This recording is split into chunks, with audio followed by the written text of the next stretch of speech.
Hello, and welcome to the Pedrozatravel Adventure Show. And this travel story is going to be a little bit different because, as you'll see in a little bit, this story got a little bit personal. But first, I got to show you this photo. And this photo is a little bit of a family mystery. So let me bring up this photo for you. So I'll tell you what I know about this picture, in that the picture was taken in the 1930s. And the guy on the right of the photo is my grandfather, and the lady on the left is his mother, which is my great-grandmother. And that's all I pretty much knew about this photo. I knew it was taken in the 1930s. I kind of guessed that it was at a church, but I didn't know what church it was. I have made some attempts at looking to find out what church this was at, but I never found it. They lived in a city called Aguascalientes, which is in the center of Mexico. My mother is from the United States and my father is from Mexico, from the state of Aguascalientes. But I went to the city of Aguascalientes and I never found the church where this photo was taken or anything that looks similar to this church. But then one day I was somewhere else. Welcome to Mexico City. I almost made it to the top here, where they have the chapel dedicated to where the Virgin in 1531 first appeared. Have the dates of 1531 and 1950. So that's like 400 and... I was about to say 419 years, and then I took this picture. Do you see anything interesting about this picture? Look at the detail in the facade of this church. Now, look at the detail back on the original family photo. Do you see it? It's the same church. I had somehow stumbled on the same church that my great-grandmother and my grandfather had visited in 1930. I had found the church. So the question was, what was this church? And why were my family visiting it? Well, to answer that, I'm going to have to go back 500 years. So let's start with that story. Before I get into this video, I kind of wanted to get on and give everyone a little bit of a warning regarding this video. The Virgin of Guadalupe, as many of you might know, is a religious iconography, and therefore it can be a sensitive topic. I need to let you know before we get into this video that I'm not Catholic, so I do not have a faith that the Virgin of Guadalupe image is a true apparition of the Virgin Mary. I do, however, believe that we should respect this image, and I think that this image here in Mexico City is very important to the history of Mexico City and should be respected for that. And I also believe that you should respect everyone of all faiths, including the Catholic faith, and all those who come here to pray to the Virgin of Guadalupe. So the year is 1531. And we're 10 years approximately after the time that the Spanish defeated the Aztecs and changed what was then Tenochtitlan, which was the capital of the Aztecs, into Mexico City, which was the new capital of the New Spain. But it wasn't called Mexico City back then. It was actually called La Nueva España, which means the New Spain. And there was this guy, and his original name was Huatzotzintlin, which means the talking eagle. But for the purposes of our story, we're going to go by his Christian name, which was Juan Diego. And Juan Diego was one of the very first natives in Mexico to convert to Catholicism. It took a long time for the natives to convert to Catholicism, which I kind of understand, because if somebody came into my country and conquered me, I probably wouldn't take on their religion. But this was one person that the priest had worked with, Juan Diego, and he had become a very devout Christian. And so he lived near the hill of Tepeyac, which is in the south of Mexico City. Well, now it's kind of in the center of Mexico City because Mexico City's grown. But back then, the hill of Tepeyac was the south of Mexico City. And he would go every day to this place to pray. And one day when he prayed, something miraculous happened. It actually happened December 9th, 1531. He prayed, and the Virgin Mary appeared to him. he was, of course, astonished by the apparition of the Virgin Mary, and he asked the Virgin Mary, "What can I do to help you?" And the Virgin Mary said, "I am your mother, and I want you to build a church here on this hill." So, being a very obedient Christian, he went to the bishop and told him about his vision. Well, actually went to the father, told him about his vision, who then went to the bishop, and the bishop pretty much laughed at him. The bishop was pretty much said, "Why would the Virgin Mary come to you? You are just a native, and you basically have no authority anymore, and I'm not listening to you." So that is what happened. It could have been the end of the story, but Juan Diego had to go by this hill every day because his father lived on the other side of the hill, and his father was actually sick. And so one day he was walking over the hill of Tepeyac one day, and the Virgin Mary appeared again and said, "Why is there no church built on this hill?" And Juan Diego said, "Well, I went to the father and the bishop and told them that you wanted to build a church, but they didn't believe me." And again, she said, "I'm your mother. I want a church to be built on this hill. And what I will do is I'm going to tell you to bring these roses to the bishop."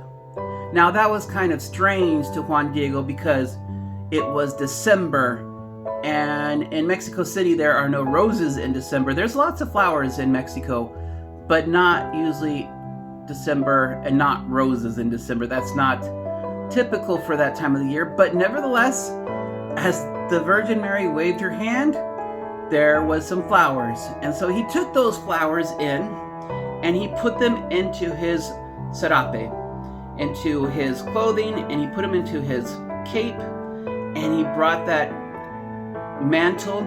He filled up his mantle full of roses to bring down to the bishop as proof that he had seen the Virgin Mary. So he went down the next time to the bishop and said, "Bishop, I have seen the Virgin Mary, and she wants us to build a church on the hill of Tepeyac." And the bishop, of course, was nice to Juan Diego, but he said, "We've had this discussion before, and like I said, we need proof." And he said, "Here is my proof." And from his mantle, he let down his mantle, and all the roses fell at the feet of the bishop. And then, as an extra miracle, the image of the Virgin Mary appeared on Juan Diego's mantle. And it's that mantle that is now in the Basilica de Guadalupe. So let's go inside and check this out. Welcome to the Hill of Tepeyac, also known as the Basilica de Guadalupe. This is considered the holiest place in Mexico and is recognized by the Vatican as the site of the Miracle of the Roses.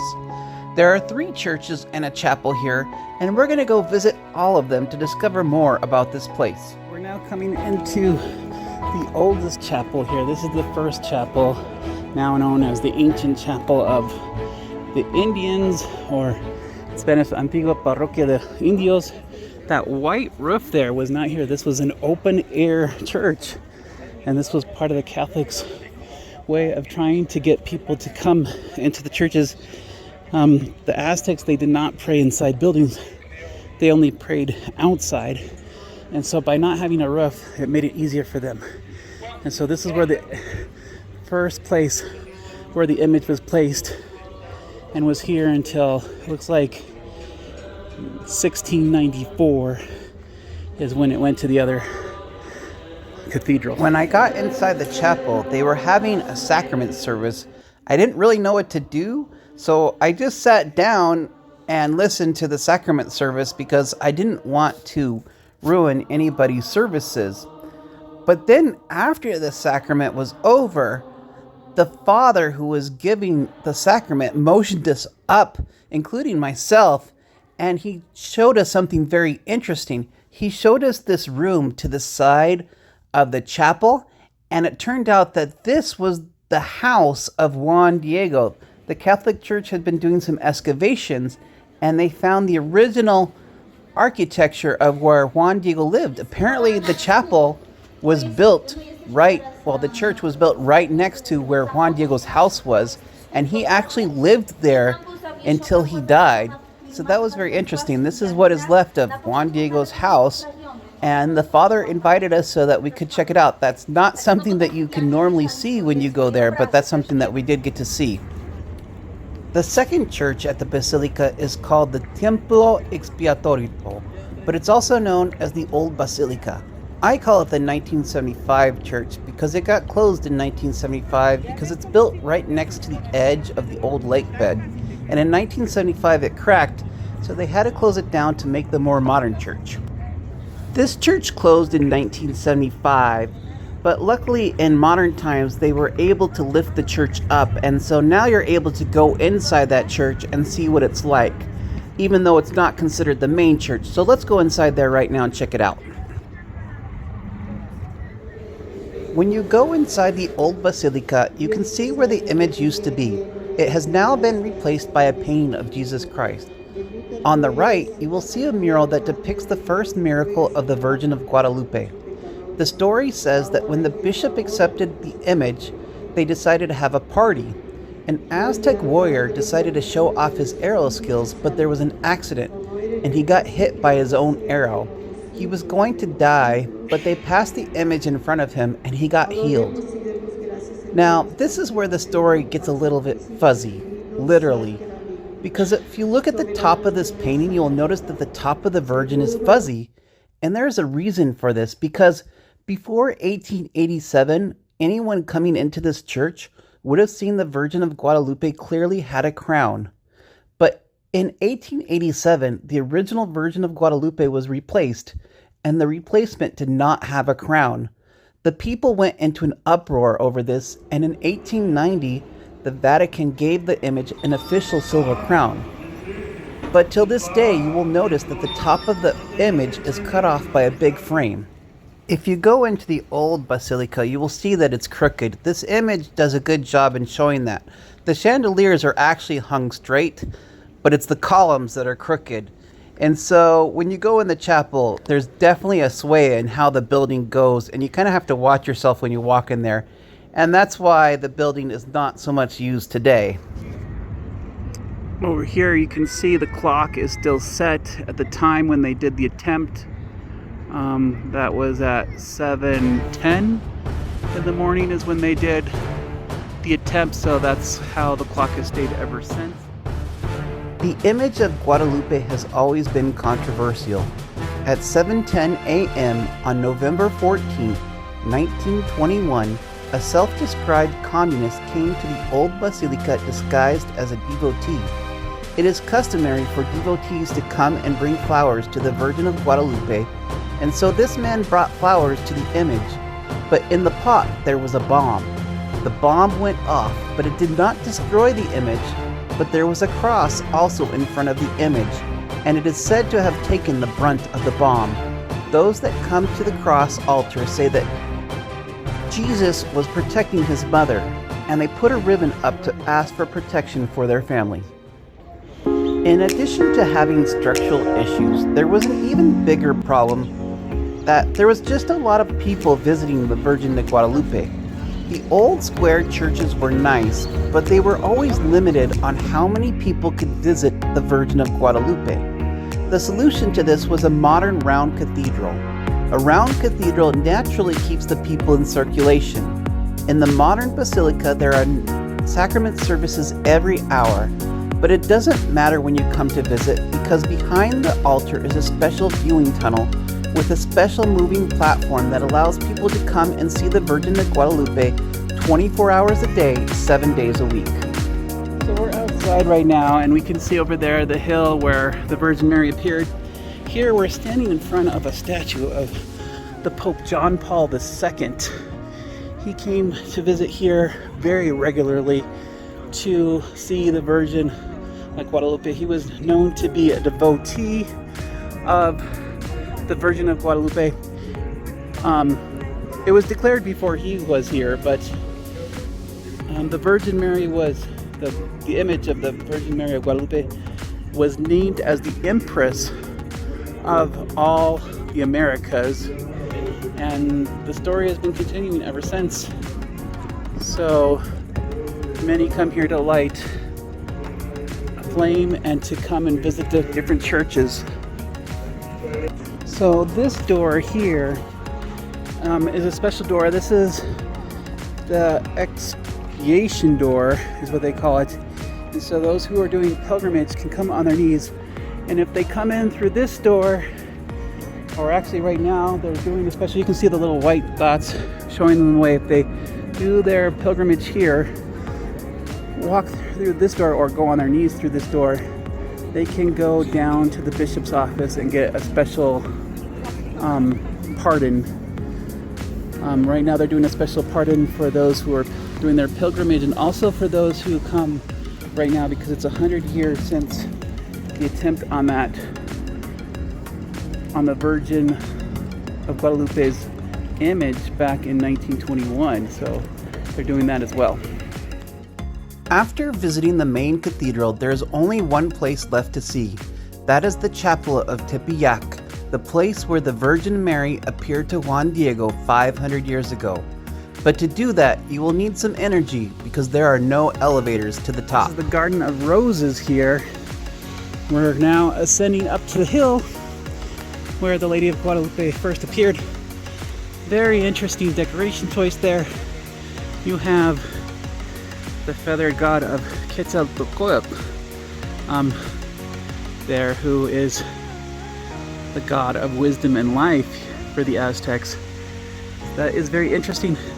Mixing again of the two cultures, both the Aztec and the Catholic faith together, which was one of the purposes of this place. In addition to the chapel, on the top you will also find the Tepeyac Cemetery, where many people have requested to be buried so they can be close to the Virgin of Guadalupe.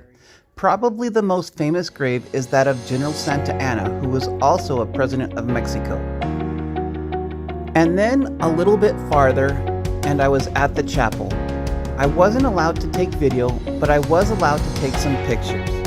I didn't realize it until later, but I was walking in the same place as my great-grandmother, who was taking her son, my grandfather, to this amazing place.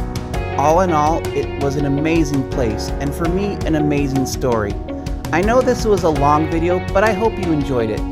Thank you for visiting with me, and we will see you in the next Pedroza Travel adventure. Thank you for watching.